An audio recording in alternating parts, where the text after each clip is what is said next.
Harper Paperbacks and Harper Monahan are proud to present How to Read the Constitution and Why by Kim Wehle. This is an Iliotibial band sleeps reading. Part 3. Why Care? As nightfall does not come all at once, neither does oppression. In both instances there is a twilight when everything remains seemingly unchanged. At this point in the book, I hope it's no overstatement to say that the rights and freedoms provided by the Constitution are like winning the lottery. But as with the lottery ticket, we need to cash in that windfall for the piece of paper to retain its value. And that means voting. This final part reviews how the electoral and legislative processes were meant to work and how they work today. It then outlines some warning signs that the twilight of democracy may be near. You know the fable. If a frog is suddenly thrust into boiling water, it will jump out. But not if it's put into warm water that's being brought slowly to a boil. It won't notice until it's in danger. It gets cooked to death. The final chapter offers ideas for how to keep the precious frog alive. Chapter 10. Why it matters and how politicians get hired and fired. You may know this already, but here's a quick recap of how politicians get their jobs. To elect presidents, primary elections and caucuses are held. They produce conventions at which the political parties select presidential nominees. Every 4 years in November, Americans cast their vote for president, but those votes don't determine who wins. The Electoral College does. The Electoral College is not a place, but a process which consists of 3 parts. The first is the selection of 538 electors. My great-aunt is one of them. The second are the meetings in state capitals at which electors, i.e. senior party officials, cast their ballots. And the third is the actual vote counting.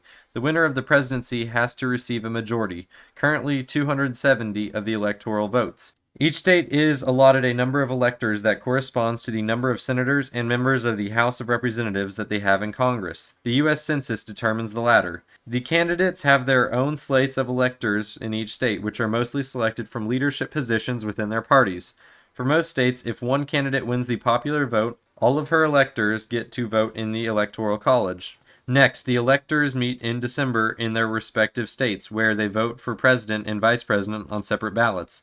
Although there's nothing in the Constitution requiring that electors cast votes according to the popular vote of their states, some state laws require that electors pledge to do so, and may even impose penalties or disqualify electors if they don't follow through. Electors rarely vote against the popular vote of their state. The votes are counted in a joint session of Congress on January 6th. If a majority doesn't happen, i.e. there is a tie or a 3-way division among electors, leaving no one with a majority, the House of Representatives picks the president, and the Senate chooses the vice president. Why have an electoral college instead of a straightforward national popular vote system for picking presidents? There are many reasons. As the Supreme Court has stated, the framers did not want the election of the president to be left to the people. Alexander Hamilton explained in Federalist No. 68, this process of election affords a moral certainty that the office of president will seldom fall to the lot of any man, who is not in an eminent degree endowed with the requisite qualifications. The confidence of this hopeful statement makes one think twice. It's the structure that counts. The framers also didn't want big states drowning out smaller states in presidential elections. In theory, the process also allows party leaders to act as a check on an electorate that could otherwise act irrationally. Under the original constitutional framework, electors couldn't specify whom they wanted for president and vice president. This led to weird results in the 1796 election, which produced a president and a vice president, John Adams and Thomas Jefferson, from different political parties. Jefferson spent his vice presidential term preparing to run against his boss, Adams. Jefferson won the 1800 election, but almost lost it to Aaron Burr because the electors put both men's names on their ballot, on the assumption that Jefferson would automatically be president and Burr would be the vice president. But by doing it this way, the electors inadvertently created a tie for president. That tie went to the House of Representatives. With the ratification of the 12th Amendment in 1804, the position of vice president became a separately elected office and no longer went to the runner-up in the presidential election. It is precisely because the Electoral College evens out the relative influence of states that we've had elections in which the losing candidate won the popular vote. Al Gore in 2000, John Kerry in 2004, and Hillary Clinton in 2016. This oddity has occurred 5 times in the nation's history, and it's why some people would rather do away with the Electoral College altogether. They argue that the process overrepresents people in rural states and operates to suppress voter turnout because people assume their votes don't really matter. Of course, the Senate is even more unreflective of the relative populations of the states. Despite their vastly disparate populations, for example, California, approximately 39.7 million people, and Wyoming, approximately 573,000 people, each get the same number of senators, only 2. Senators serve 6 terms. Every 2 years, 1/3 of the Senate is up for re-election. Candidates must meet various state requirements in order to get on the ballot, such as petitioning for signatures by a minimum number of registered voters. Initially, the Constitution had state legislators picking senators. In 1913, the 17th Amendment was passed, which requires the election of senators by popular vote. In most states, the person who gets a plurality versus a majority of votes wins. So in a 3-way race, the candidate with the highest percentage of votes goes to the Senate. Members of the House of Representatives only serve 2-year terms. In 1911, Congress passed a law fixing that the House at only 435 members. States divvy up that number based on their relative populations. Each state is then subdivided into congressional districts of equal populations, with 1 member per district. California is the largest, with 53 representatives, while Alaska, Delaware, Montana, North Dakota, South Dakota, Vermont, and Wyoming each have 1. The process for electing House members is the same as for the Senate, although only eligible voters residing in a particular congressional district can vote for that district's candidates, not all eligible voters in the state. Although straightforward on paper, the legislative process has morphed over the past few decades. The on-paper process is as follows. A representative sponsors a bill which is assigned to a committee for further consideration. There are about 40 legislative committees and more than 100 subcommittees across both chambers of Congress, and each is responsible for a certain subject matter, e.g., armed services, appropriation, energy, and natural resources, and so on. Committees function as mini legislatures and allow members to develop specialized expertise in a particular topic and make recommendations to the House or Senate on things like potential legislation. They also conduct oversight of the executive branch and investigations of alleged problems, wrongdoings, and other issues.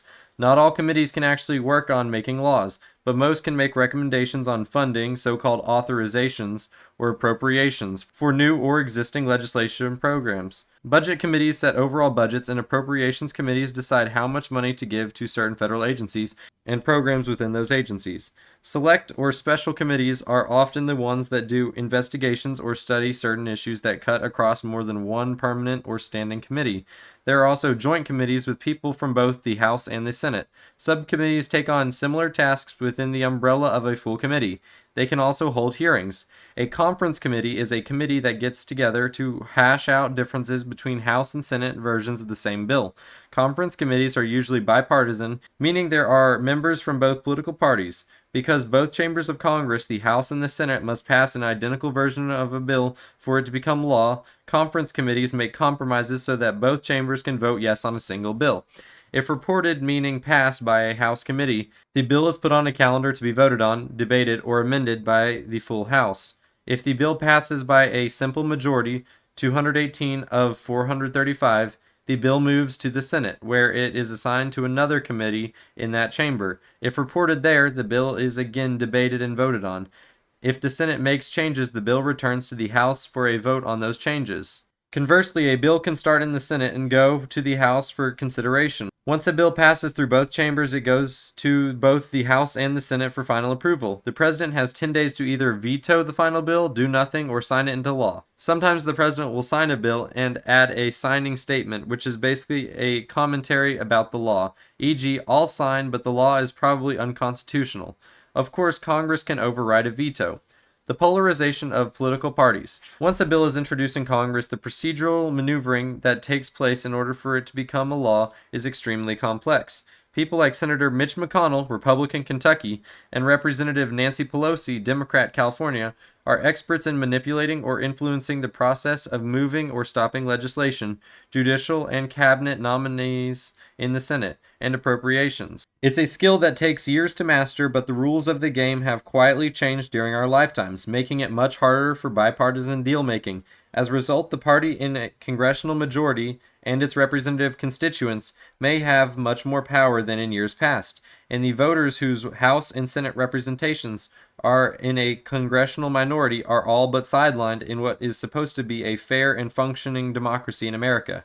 Keep in mind that the rules for how Congress does its business are not set out expressly in the Constitution. Technically, the process is governed by Article 1, Section 5, which states that each House may determine the rules of its proceedings, punish its members for disorderly behavior, and with the concurrence of 2/3 expel a member. House rules can be changed by a simple majority, primarily by the party in power while it's in power. Senate rules are harder to change, but if a majority of individual representatives are willing to throw out some of those norms for political gain, there is no Constitution cop on the block to stop it. And because much of the arcane procedural maneuvering occurs outside of the public eye, most people don't really care to follow it. America has no idea that it's happening, let alone how it ultimately affects people's lives. Consider the Senate's confirmation of Justice Brett what? Alexa, how do you pronounce Kavanaughh? The name Kavanaugh is pronounced as Kavanagh. You pronounced it two different ways. Consider the Senate's confirmation of Justice Brett Kavanaugh to the Supreme Court. The Constitution has very little to say about the confirmation process other than to state that the President shall nominate and by and with the advice and consent of the Senate shall appoint judges of the Supreme Court. Nothing requires that the nominee to turn over documents or meet individually with the senators or candidly answer questions regarding hypothetical cases. The criteria for confirmation are personal to each senator, although much wrangling occurs behind the scenes. Publicly, they consider things like legal qualifications, character, diversity on the court, and judicial philosophy. Yet historically, Congress has adhered to a number of norms that foster fairness and bipartisanship in the process, even for the most diverse confirmation in recent history, that of Clarence Thomas. Democrats did not resort to the filibuster, despite the fact that the final tally of opposition votes would have been more than enough to defeat a so-called cloture motion to end the debate. More on this later. After 4 days, the Senate agreed to reschedule the vote to allow the Judiciary Committee to hold public hearings on law professor Anita Hill's sexual harassment allegations. This was done by unanimous bipartisan consent. By contrast, Senate Majority Leader McConnell refused to even consider President Barack Obama's nominee full stop on a gamble that his party would take the presidency in the next election. Later, Republicans declined to disclose Kavanaugh's complete records to the full Senate and dumped 42,000 documents on Democrats at the eve of the hearings, making a thorough bipartisan review of the candidate's record impossible. Although numerous witnesses publicly testified during the Thomas hearings, the supplemental FBI background check for Kavanaugh was conducted out of the public eye in a truncated manner. How did we get this winner-takes-all style of politics? Well, we have former House Speaker Newt Gingrich, Republican Georgia, to thank for ushering in an era of congressional obstructionism with the Republican takeover of the House of Representatives in 1994. This was by design because Democrats had controlled the House since 1954. As Representative Steny Hoyer, Democrat Maryland, explained, Gingrich's thinking was that so long as the parties continue to cooperatively pass legislation, Democrats get to say they solved the problem and had a bipartisan bill, leaving no incentive for the American people to change leadership.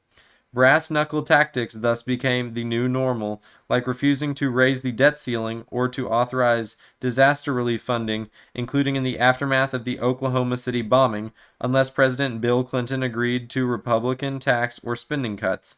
In 1996, Gingrich led them on an unprecedented 21-day shutdown of the federal government, halting vital programs for everyday Americans, such as new health services for veterans and visa applications, all to gain leverage over spending on social service programs.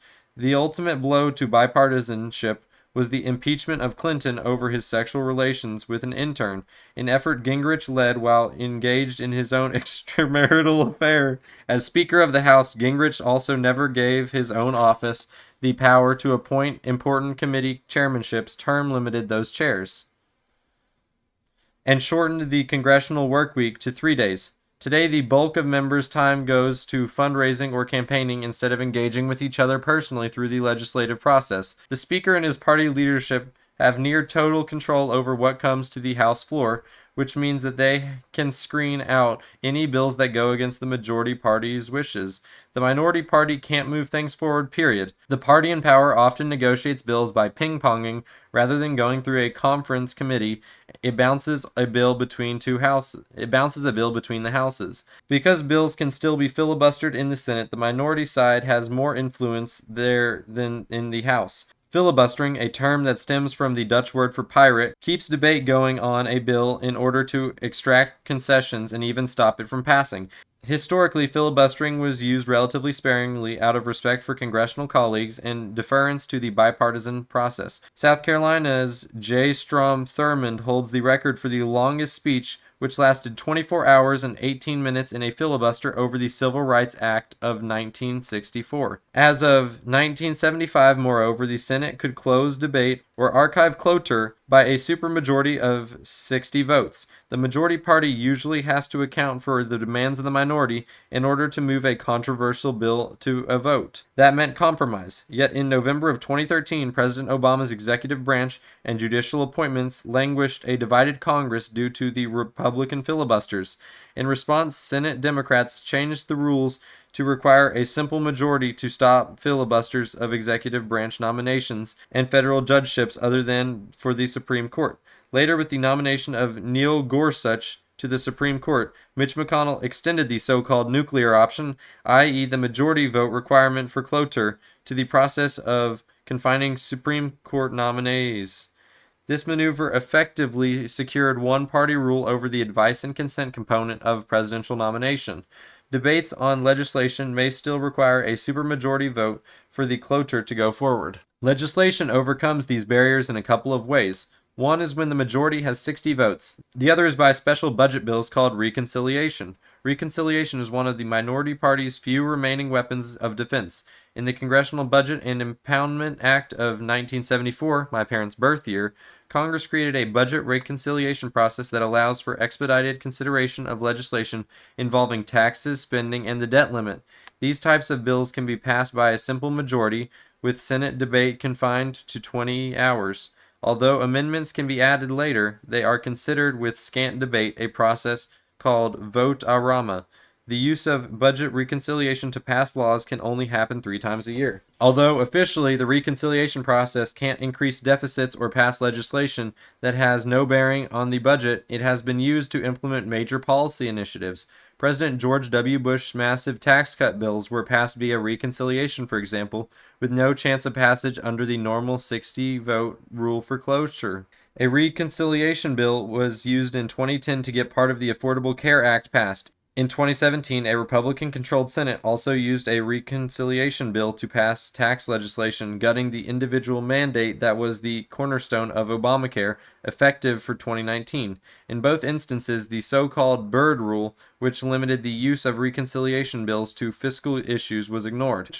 Congress also makes appropriations, which are discretionary decisions over how much money various parts of the federal government get to spend each year.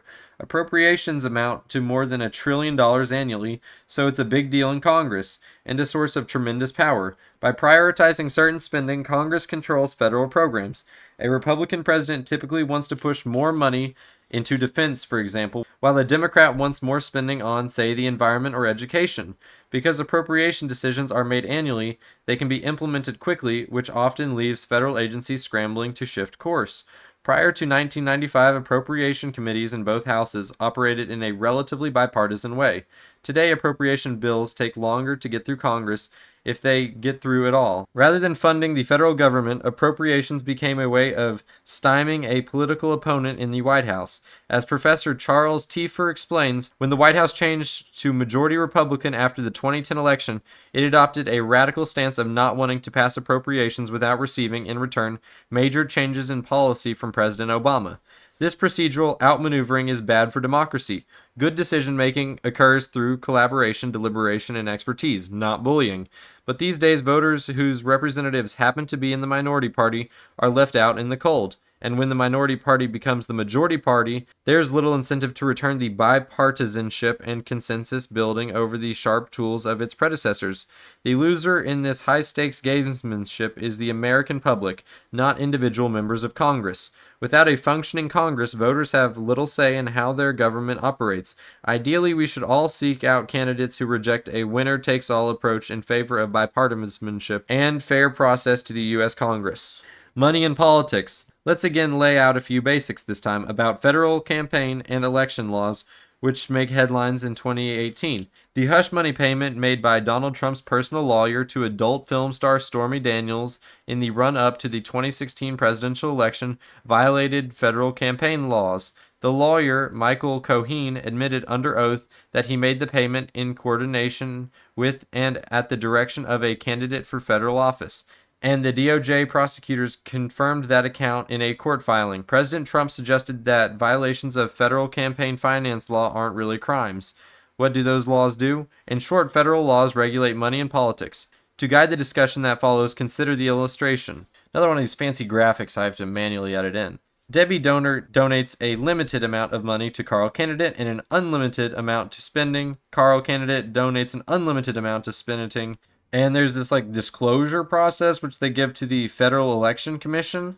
Imagine Carl Candidate, a candidate for federal office. He wants to win a seat in Congress. In order to win, he needs to spend a lot of money on advertising.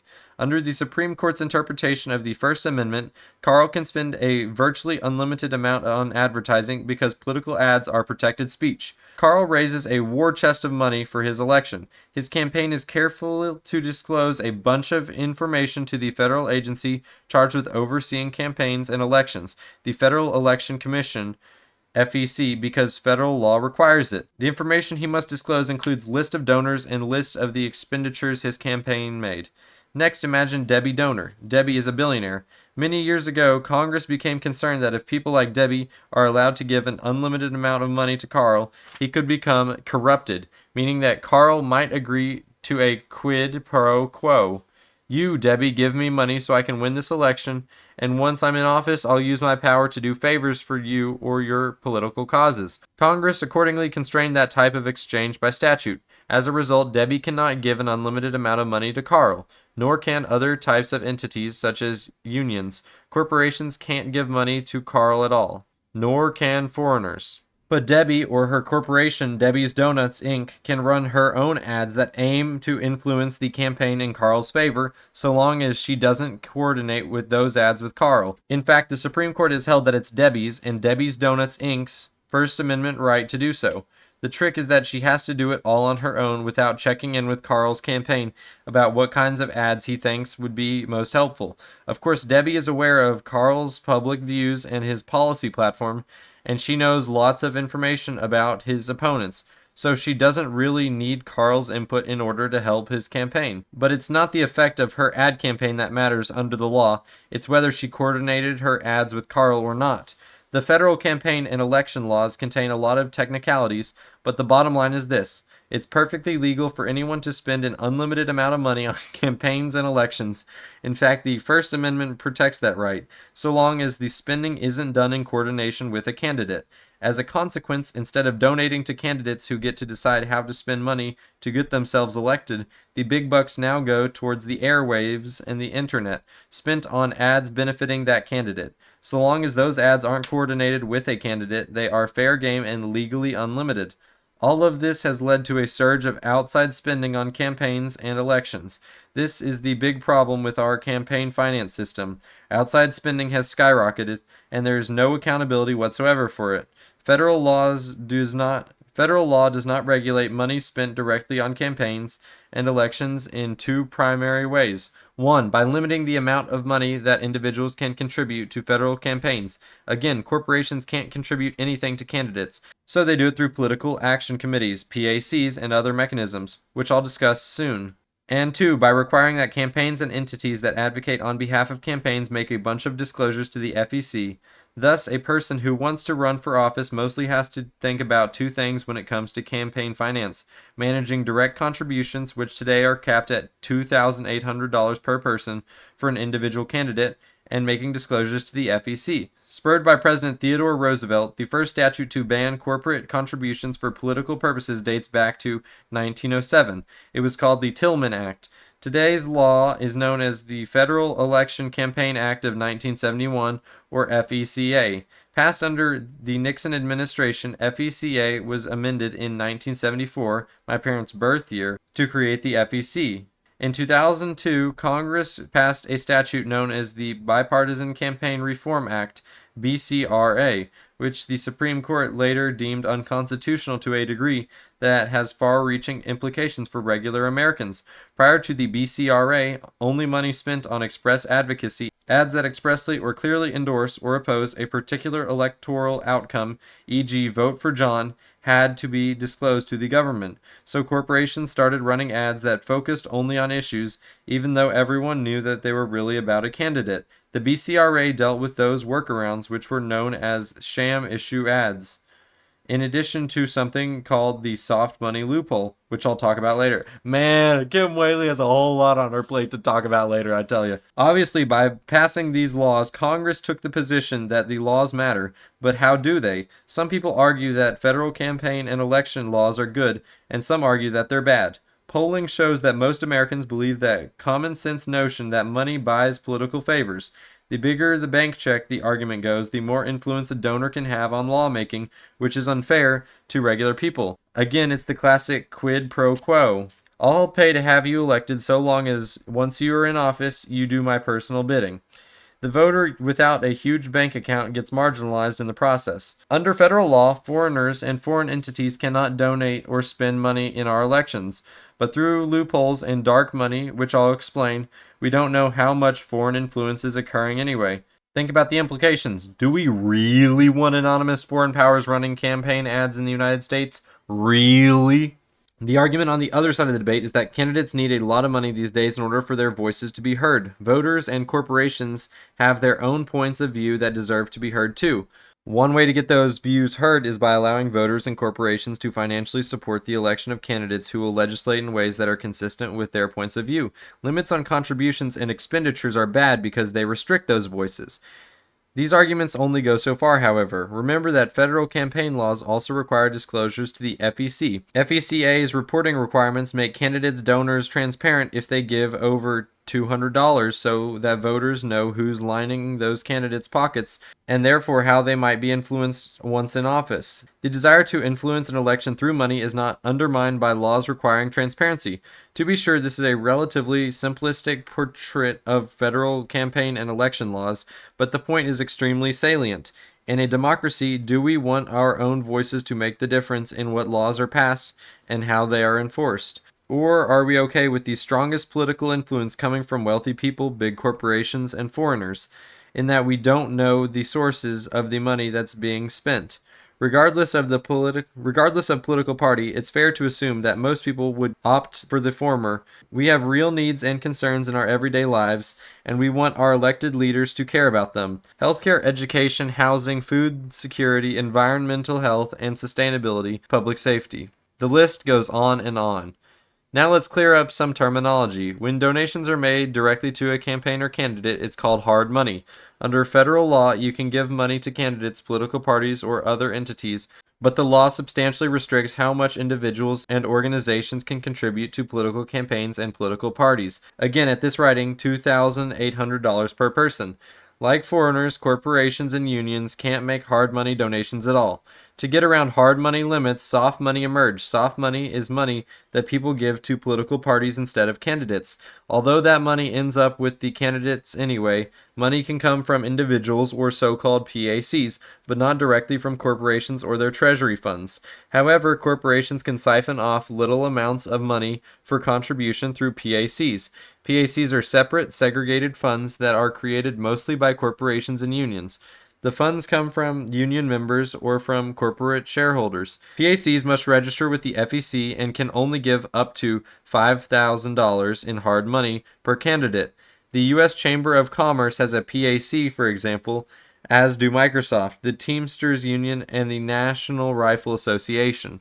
PACs can also make unlimited independent expenditures that are related to campaigns so long as the PACs don't coordinate with the campaign. Independent expenditures often translate into ads urging the election or defeat of a candidate. Tons of money pours into those efforts because there are no caps provided again that the campaign or candidate are not directly consulted about the ad campaigns. Outside money that's not coordinated with a candidate comes in two additional forms. One is by so-called super PACs. Super PACs can raise and spend unlimited amounts of money. Because they're regulated by the FEC, they must disclose their donors and how they're spending money. Super PACs are totally different things than PACs, even though they have PACs in the name. Unlike PACs, super PACs don't give money to campaigns.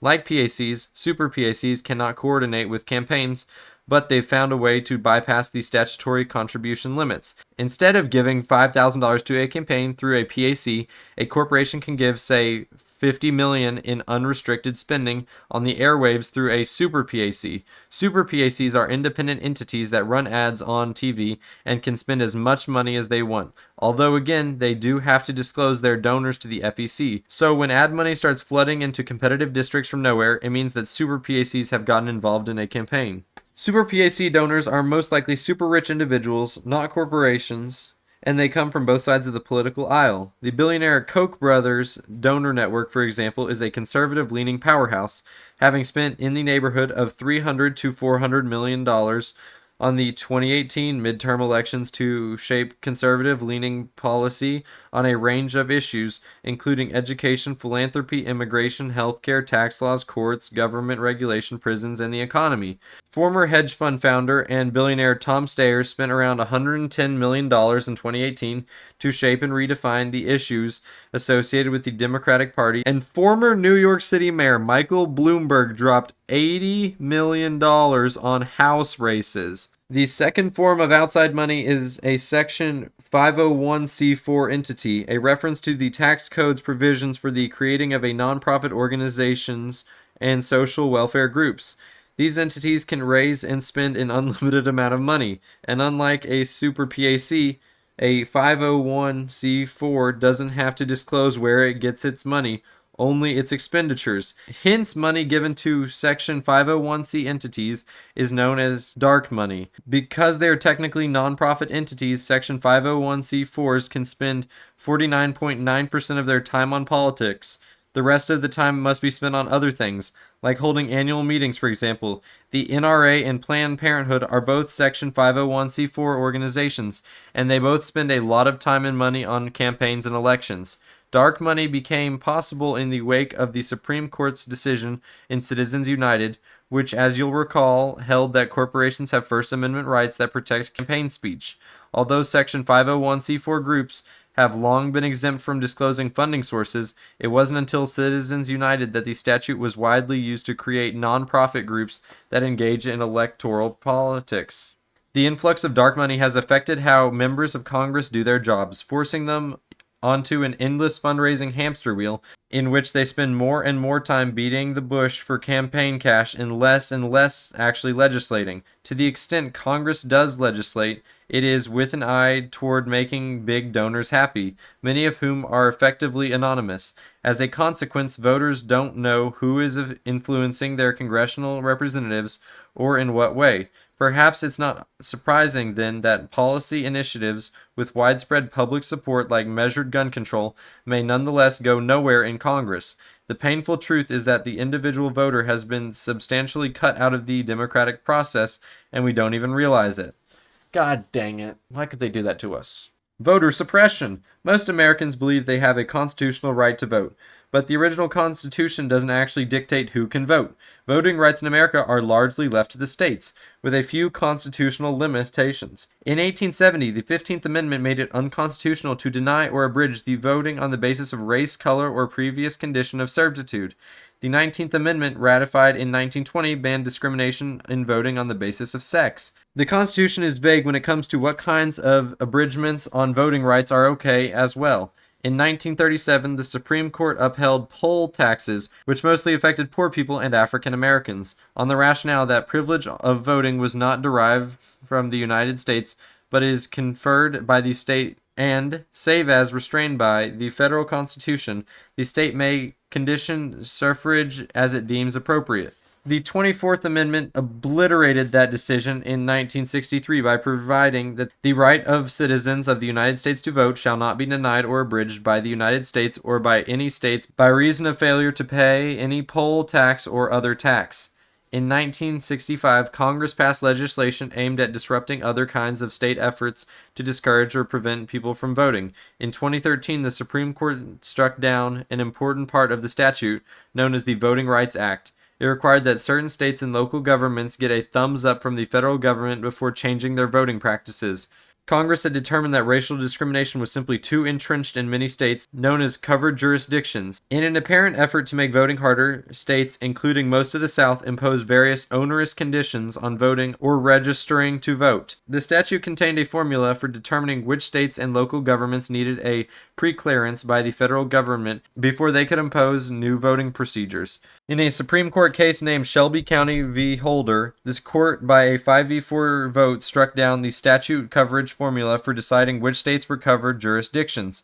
Today, therefore, we don't know which states have to get pre-clearance anymore. The court reasoned that Congress's formula conflicted with the equal sovereignty of the states and was based on 40-year-old facts having no logical relationship to the present day.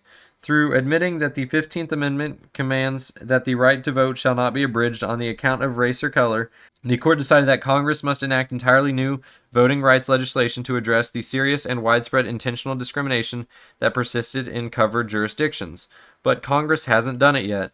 In the 5 years since the Shelby County ruling, nearly 1,000 polling places have been shuttered across the country, many in southern black communities. Fewer polling places makes it less convenient for people to vote, particularly if they don't own a car or cannot drive, and it means longer lines if they do manage to reach the polls.